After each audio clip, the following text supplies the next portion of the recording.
podría hablar en el Foro Asia-Pacífico el señor Pedro Castillo Terrones. No creo que vuelva a hablar, pues, del tamborcito, del pollo muerto vivo. Lima. Muy bien, vamos a cambiar de tema, vamos a dejar el tema de la DINI, que ha estado candente, por supuesto, y ahora nos vamos a ir rápidamente con Alejandro Soto, vocero de la bancada de Alianza para el Progreso, porque el presidente Castillo pide autorización al Congreso para viajar a la reunión de APEC en Tailandia. Yo ya les ha dicho que se vaya, nomás porque no ves que él ya ha expuesto lo que ha tenido que decir. Entonces, que vengan, solamente vienen 2 días, ¿no? Que vengan a recoger lo que el resto no ha dicho, ¿no? Además que si no le importa a él, pues, recibirlos, ya que se va a hacer, pues, ¿no? Muy bien, entonces, ¿cuál es la posición de los congresistas? Alejandro Soto está con nosotros, bienvenido congresista a Exitosa. Karina, muy buenas tardes, un saludo a todos los hermanos y amigos que están en la sintonía del programa.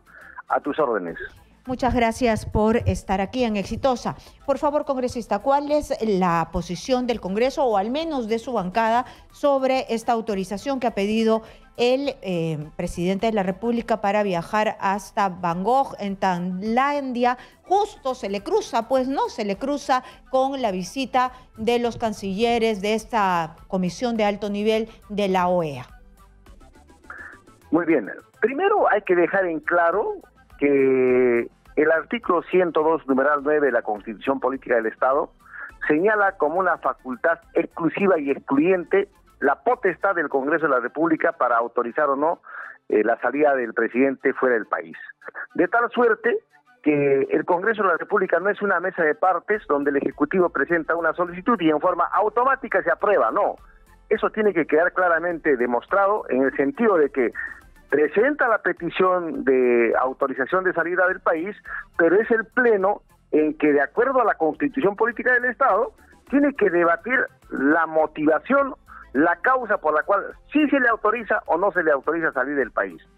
En lo personal y en lo que respecta a mi bancada, existe consenso para no darle autorización al señor Pedro Castillo Terrones por tercera vez.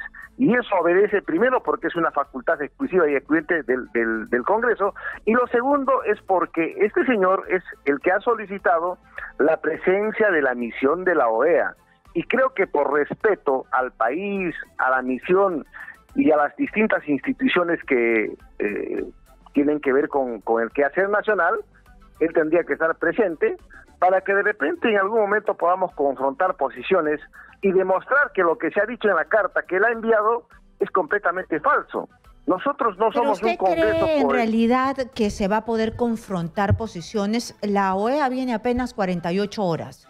No se va a poder ni escuchar bien al Congreso de la República. Es decir, ustedes desde el Congreso están pidiendo más tiempo. Yo creo que se les va a dar un par de horas a cada institución, ¿no? Van a tener que resumir lo que quieren decir. La oposición querrá decir algo y el oficialismo querrá decir otra cosa. Es decir, les presentarán algunos documentos y el resumen de lo que quieren decirles, ¿no? Los argumentos que van a exponer. De igual manera tendrá que hacer la Defensoría del Pueblo y a quienes invite la OEA. Bueno, nosotros como Congreso de la República somos parte del problema, porque en la carta que envía el señor Pedro Castillo Terrones hace mención como una queja principal al Congreso de la República como un Congreso golpista, ¿no?, y obstruccionista. Sí, también. En consecuencia, creo que los entes involucrados tenemos el legítimo derecho a ejercitar nuestro derecho de defensa y por tanto pedimos que esta misión sea pues objetiva y que pueda conversar con cada uno de los estamentos que han sido cuestionados y denunciados, ¿no? De tal suerte que esos 2 días a mí me parece un trabajo totalmente informal e improvisado. Me gustaría también que se converse con la prensa nacional, me gustaría que se converse con la sociedad civil para ver qué es lo que piensa de lo que habla el señor Pedro Castillo Terrones, porque resulta completamente falso todo lo que ha dicho a la OEA.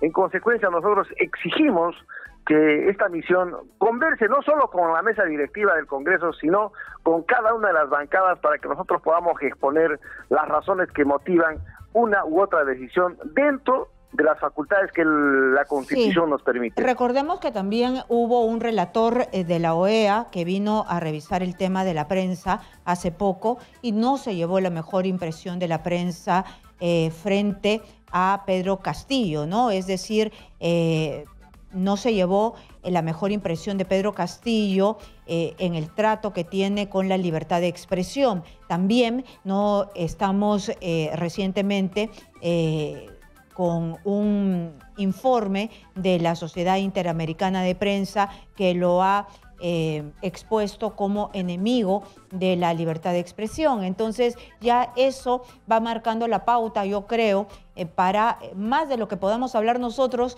son los que ellos mismos han recogido. Entonces me imagino que eso también va a pesar. Pero más allá de eso, ustedes van a tener que hacer un resumen, porque si ellos deciden que son 2 días, van a ser 2 días. Se van a tener que hacer... se van a tener que poner de acuerdo, presentar la documentación debida y hacer un resumen para los visitantes. Sí, totalmente de acuerdo. Si los tiempos apremian, habrá que ajustarse a los tiempos que ellos nos puedan conceder. Pero en ese tiempo demostraremos que no somos, pues, o que no se está gestando en el Congreso de la República un golpe de Estado. Eso es completamente falso. Resulta que existe una acusación constitucional trabajada por el Ministerio Público que consta de 375 folios, dentro de los cuales 190 hechos lo vinculan por actos de corrupción al presidente Castillo. Nosotros con ese documento, como corresponde, se deriva a la Subcomisión de Acusaciones Constitucionales y también ese mismo documento puede servir para una moción de vacancia y ese mismo documento puede servir para pedir la suspensión del cargo. En consecuencia, no estamos haciendo nada que no esté dentro del marco legal y por tanto rechazamos totalmente esa denuncia que hacen en el sentido de que se está gestando un golpe de Estado, digamos, de manera concertada entre el Congreso, el Ministerio Público y la prensa. Eso es totalmente falso y eso tiene que quedar claramente establecido a fin de que la OEA emita pues una sugerencia, una recomendación imparcial, porque además de todo, la OEA pues no puede interferir en los quehaceres internos de un país como es el Perú. Muy bien, y centrándonos en el viaje, en esta autorización que ha pedido para ir al foro de la APEC, el presidente de la República, ¿por qué razón no debería ir y por qué ustedes no le quieren dar esta autorización como bancada? Es decir, si a él no le interesa hablar con la OEA, por último, él ya dio sus descargos, él ha hecho que venga esta comisión de alto nivel, se victimizó, activaron la Carta Democrática y ya tienen una versión de parte. ¿Solamente no quieren que viaje porque viene la OEA o es porque, no sé, hay otros elementos que ustedes tienen para que él no salga del país? Hay muchos elementos que ameritan que el señor Pedro Castillo no debería salir del país. Una de ellas es la llegada de la misión de la OEA y lo otro es que ustedes son testigos presenciales, si se quiere el término, de cada acto de corrupción que va saliendo a diario, frente a lo cual el señor Castillo no ha deslindado hasta este momento absolutamente nada. Se ha hablado de pagos de 200.000 soles mensuales en la DIN para asumir cargos, se habla de posibles atentados contra la vida de la fiscal de la Nación, de varios fiscales, del coronel Colchado, hay amenazas a la prensa, es decir, todo esto va a quedar simplemente con una salida del señor presidente que no da la cara y no deslinda de esas graves acusaciones que pesan contra él, no va a responder a los cuestionamientos que hay en el Ministerio Público, es decir, hay cosas prioritarias que tendría que él ver primero en el Perú antes que estar saliendo, porque la verdad de las cosas, y seamos honestos y sinceros, ¿qué podría hablar en el Foro Asia-Pacífico el señor Pedro Castillo Terrones? No creo que vuelva a hablar pues del tamborcito, del pollo muerto vivo, no sé, o sea, yo sinceramente veo... Ojalá pues que, digamos, este señor recapacite y vea las limitaciones que tiene para representar a un país como es el Perú. Ya somos vergüenza internacional. Entonces creo que a ese foro Asia-Pacífico podría ir válidamente otro funcionario de alto rango, ¿no? Muy bien. ¿Y ustedes han visto las reacciones o de alguna manera se puede pedir explicaciones al presidente de la República por el bochornoso suceso del día de ayer en las celebraciones que hubo en el Rebagliati de salud? Es decir, el presidente de la República le dijo a los pacientes, a los que están pasando un vía crucis por los medicamentos, por las citas, porque no hay un buen sistema de salud ni en el MINSA ni en el Salud, les dijo que son parte de los ladrones del Estado, y eran los pacientes quienes lo criticaron, le gritaron, le dijeron corrupto, le dijeron que se vaya, y él no manejó bien este reclamo popular, y de verdad que no supo cómo salir de este bochornoso evento y les echó la culpa, les dijo que eran parte del boicot, ¿no? Y no ha dado explicaciones. ¿Ustedes qué pueden hacer? Sí, primero rechazar esas afirmaciones desubicadas del presidente Castillo frente a un pueblo que le reclama con justicia la falta de atención en el sector salud. No olvidemos que hace poco se está denunciando la compra de tomógrafos sobrevalorados, la preferencia por un médico de apellido Quito, el pago de coimas, el pago de dineros a una ex conviviente de un ex ministro de salud. Entonces, el pueblo ya se ha dado cuenta que realmente el señor Pedro Castillo y su entorno están inmersos en actos de corrupción. Y lo que ha ocurrido ayer es la expresión del pueblo. Ahí no hay portátiles ni gente pagada, como usted bien lo ha dicho. Son pacientes que acudían al hospital Edgardo Rebagliati Martins y que circunstancialmente tomaron conocimiento de su presencia y le increparon públicamente su forma de actuar, su negligencia, la corrupción en la cual está inmerso su gobierno. Y ese hecho no puede merecer una respuesta de Castillo en el sentido de que ellos más bien serían los que habrían o ya no estarían beneficiándose con robos del Estado o algo así, imputando, ladrones, le dijo. Tratando de ladrones a pacientes, a familiares de pacientes. Eso me parece un acto desesperado de Pedro Castillo Terrones, y que dicho sea de paso, el gran culpable es este señor Aníbal Torres Vázquez, que a donde va despotrica, critica, cuestiona y responsabiliza a la prensa supuestamente por malinformar y al Congreso por ser obstruccionista y golpista. Es decir, la campaña del odio la genera el señor Aníbal Torres Vázquez, y ahí están las consecuencias, ¿no? Que el pueblo está reaccionando en todo lugar porque los ofrecimientos que ha hecho el señor Pedro Castillo a lo largo de estos 15 meses no se están cumpliendo absolutamente nada. Por citar un ejemplo, ¿no? No existe una sola obra en el sector salud o educación a nivel nacional que se haya ejecutado en la gestión de Pedro Castillo Terrones. Todo es ofrecimiento, pareciera que está en campaña política, ¿no?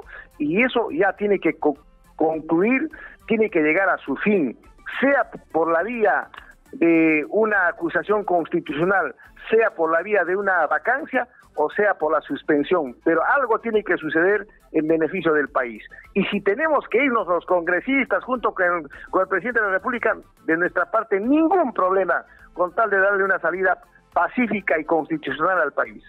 Muy bien, entonces desde el Congreso de la República poco se puede hacer para evitar que le digan ladrón al pueblo, es decir, para que no hayan este tipo de exabruptos, solamente exponer lo que pasa desde los medios de comunicación y criticar, porque no es posible que se maltrate así a personas que están pasando en realidad un calvario. Hay citas que se demoran hasta 10 meses y los medicamentos no se les da a tiempo. Nosotros justo salíamos de una microondas donde nuestra reportera nos decía que a una persona joven que tenía epilepsia no le habían dado su medicación que necesita tomar 3 pastillas al día, no le habían dado la medicación para ese mes. Nos fuimos inmediatamente al Rebagliati y él le dice ladrón a los pacientes.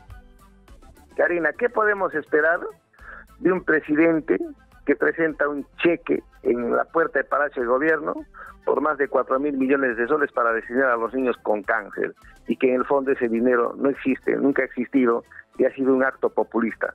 Este señor está de espaldas al pueblo, entonces exhortarle, decirle cualquier cosa, es prácticamente lanzar, pues, a ver, palabras y cuestionamientos a alguien que no escucha, a alguien que no ve la realidad del país. Es por esa razón y por otras más que nosotros estamos evaluando y prácticamente tenemos la firme decisión de no autorizar su salida de este señor y que responda a la justicia, que responda a la misión de la OEA, que dé la cara. Ojalá se pueda dar así. Esperemos que haya pronto una respuesta de parte también del Congreso. Hay la Subcomisión de Acusaciones Constitucionales, estamos congresistas que estamos en esta recolección de firmas para la moción de vacancia, y de no ser así, plantear de una vez por todas la suspensión temporal del cargo hasta en tanto y en cuanto duren sus investigaciones, y creo que podríamos buscar una salida para que el país ya deje de estar en todos estos conflictos que lo que hacen es mellar la imagen del Perú, no solo a la interna, sino al exterior del país. Muy bien, muchas gracias. Ha sido Alejandro Soto, congresista de la República, vocero de la bancada de Alianza para el Progreso, que ha adelantado que